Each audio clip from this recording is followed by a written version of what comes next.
On the court, all stars make assists look easy. Behind the back, no look, or off the backboard, they're dropping dimes non-stop. That's how we feel about coverage and savings. Combine your home and auto with State Farm and start your own assist highlight reel. After all, even all stars need an assist. Call agent Paul Darning for help combining your home and auto and enjoy the savings. Dial 219-884-6947 or visit www.pauldarning.com. That's PAULDAWNING.com.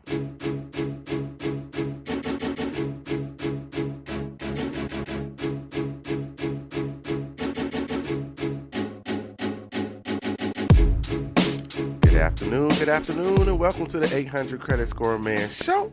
I am your host, Kevin King. He is I, and I am him, the 800 Credit Score Man himself. And again, thank each and every one of you for tuning in. It's been a couple weeks. It seems like it's been a month since I have come and talked to you about increasing your credit scores. So I got to say Happy New Year, the first show of 2018 for the 800 Credit Score Man Show. So thank you for tuning in again, sticking with me.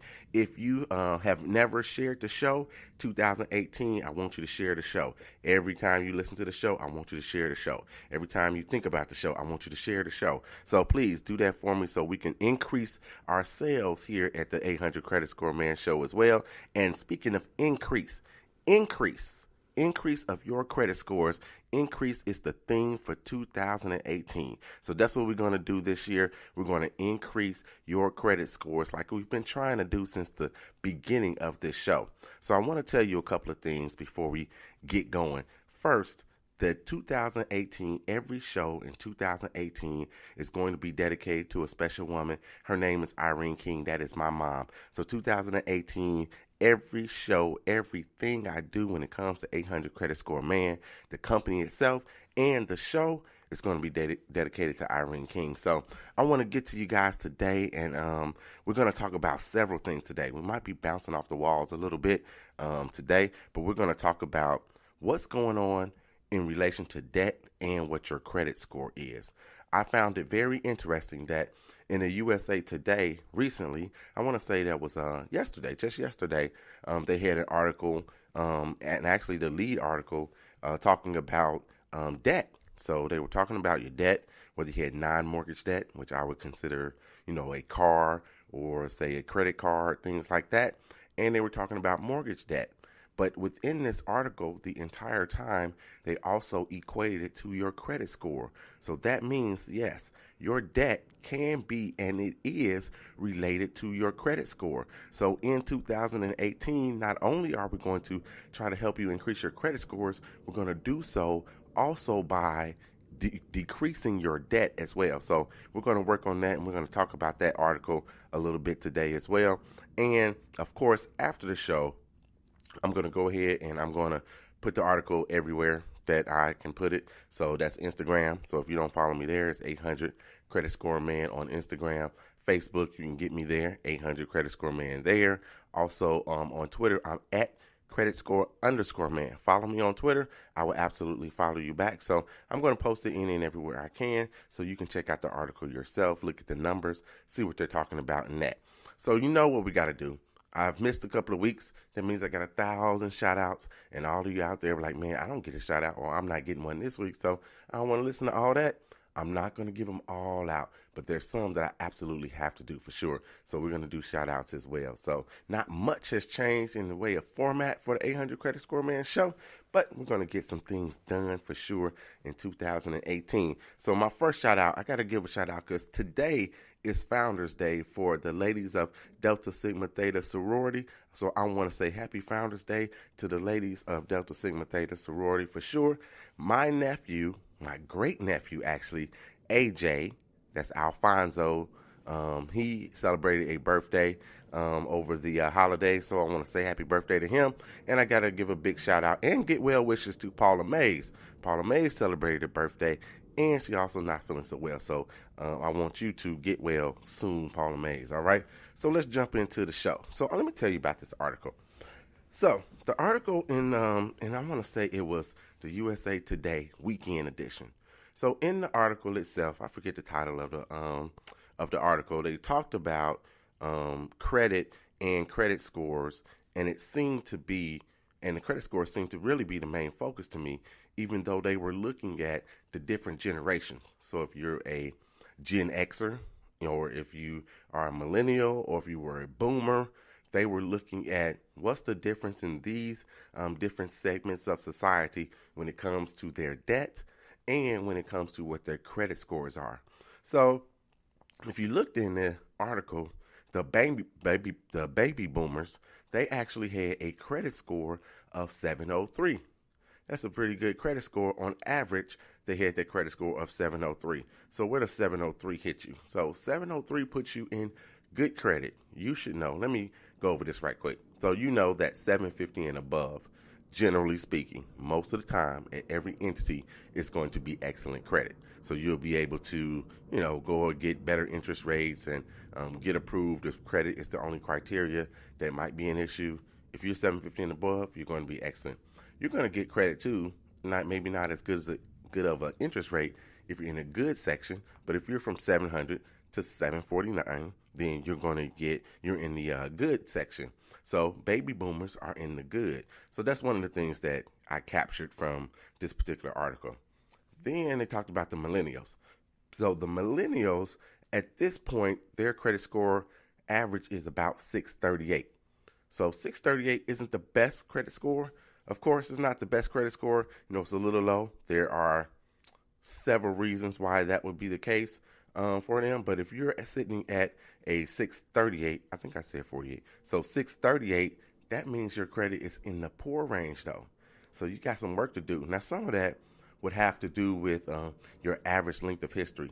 So if you're a millennial and you're just 21 or 22, you don't have a very long credit history, and so that could be pulling your credit score down. Most likely, you don't have say a good mix. So you may have a credit card, but you don't have like an installment loan, which would be like a vehicle or something of that nature. Or maybe you do have a student loan, but you haven't started paying them back yet. So you're handicapped a little bit when it comes to that. And younger people seem to go out and get inquiries or try to get credit more often than others. So your inquiries may be also pulling you down when it comes to that. So the average for the millennials was 638. So I want to really focus a little bit about what is the average overall, and then also Generation X. And not just because I'm in Generation X, but I want to focus on them because it's a unique situation when it comes to them. So the average, which is different than what we've been told or what it was in the past, Experian is the one that did a I don't know what you want to call it, a survey, or they took a look at the credit scores to see what the average is. And so this information is coming from Experian, and the average score overall, doesn't matter if you're a boomer or a Gen X or whatever, is 675. So think about that. So 675, where do you fall? Are you below average or are you above average when it comes to your credit score? Now again, 675 puts you in a fair range. Not bad, but you have a little bit of room for improvement. I would say you should definitely be trying to get that other 25 points to get to 700. You get to 700, you're going to be in good credit. You don't ever have to worry if it's only credit based. If you had the income and all the other things that whatever entity you're going into to try to borrow some money, if you have all of those things, you don't have a problem at all trying to get some credit if you hit that 700. So that's a good goal. That's a good place to be if you're under this 675. So 25 points, it could be hard to get there or it could be easy to get there. It depends on what your situation is and why your credit score is where it is. Some people's credit scores are low because they've had a lot of late payments. Other people's credit scores are low because they've had a lot of collections and they're open collections. They still owe a lot of people. Some people's credit scores are low because they have a lot of debt. So it just depends on what it is. And that's why typically you need a professional. Now you can listen to me every Saturday. You can binge listen to all of the shows and all of those things. But sometimes you need a professional to take a look at what your situation is and give you the blueprint of how you can navigate these waters, these credit waters, and get a better credit score. So Again, Experian said that the average was 675. So Gen Xers, that means you are between the ages of 35 and 49. You hear me? So if you're between 35 and 49, you are considered a Gen Xer. So, since you're considered a Gen Xer if you're 35 to 49 years old, here's what the article talked about. The article talked about the fact that Gen Xers, and I was just having this conversation, just so happened, I think it was Friday, maybe it was Thursday. I was having this conversation with a good friend of mine. Shout out to Jason Townsend. We were talking about being Gen Xers and being in the sandwich generation. That's what we were calling it. So you're sandwiched in between taking care of your parents who are a little bit older. They may be in the upper range of the boomers or in the other category, which they call the silent. I never even heard that before, but they call them the silent generation in this particular article. And so you're stuck in between taking care of them, which monetarily you might have to if you have costs that associated with nursing homes or skilled labor or skilled facilities and things of that nature. So you're helping take care of them, but you also still have children. You have children that could be at home, and they could be anywhere from 3 years old to 22 years old because you're in this particular generation. So you're taking care of them as well. So you're coming out of a lot of money. Also, if you think about it, in that particular generation, Gen X 35 to 49, then you're also, if you've been successful, you got a nice job, and you got, make plenty of money and things of that nature. Also, it seems that, we're buying bigger houses. They're spread out, got more property taxes, all of those things. We were just having this conversation on Thursday or Friday because we're in this sandwich generation where you take care of your parents as well as your kids. So it's not a surprise to me at all that in this article, when they talked about the Gen Xers, those are the ones that have the most debt, it doesn't matter, the non-mortgage debt. So they got the most car debt, they got the most credit card debt, they got the most student loans, all of those things they have. Also, Gen Xers have the most mortgage debt. So like I was just saying, we buy bigger houses and things of that nature. Maybe we try to give our kids some of the things that we didn't have, or whatever the case may be, or we feel that we have arrived at a certain point, but we're doing bigger things when it comes to our homes and spending money. So unfortunately, Gen Xers have the most debt when it comes to any of these generations in there. Now, your Gen Xers average score is a 658. So you got the millennials at 638, and you have the Gen Xers at 658. So 658 barely puts you in the fair range when it comes to your credit score.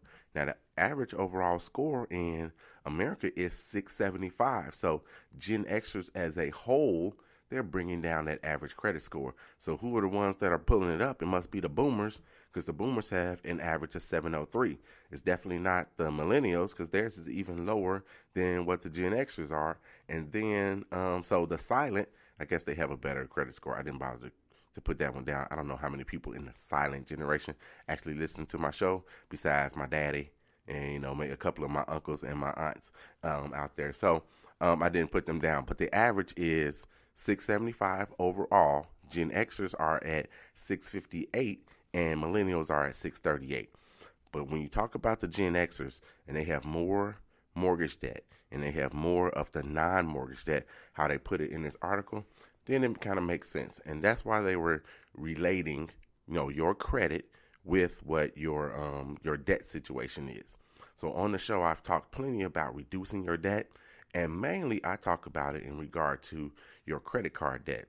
And the reason I talk about it in regard to your credit card debt, because that's one of the 5 categories that they look at. They being the credit bureaus and FICO, they look at to decide what your credit score is going to be. So there are the 5 factors that do that when it comes to your credit card debt, and reducing it is 30% of your credit score. So it's 30% of your credit score. So again, if you have credit card debt, you want to try to eliminate it, or at least bare minimum, you want to get it down to 30%. You want to get it down to 30% of whatever your limits are. So there are a couple of ways to do that, right? You can start paying money down to get it down. I just used an example because I was on WVKO out of Columbus, Ohio earlier this week. I used an example of $10,000 as a limit for you on your credit cards. You want to get your credit card debt down to $3,000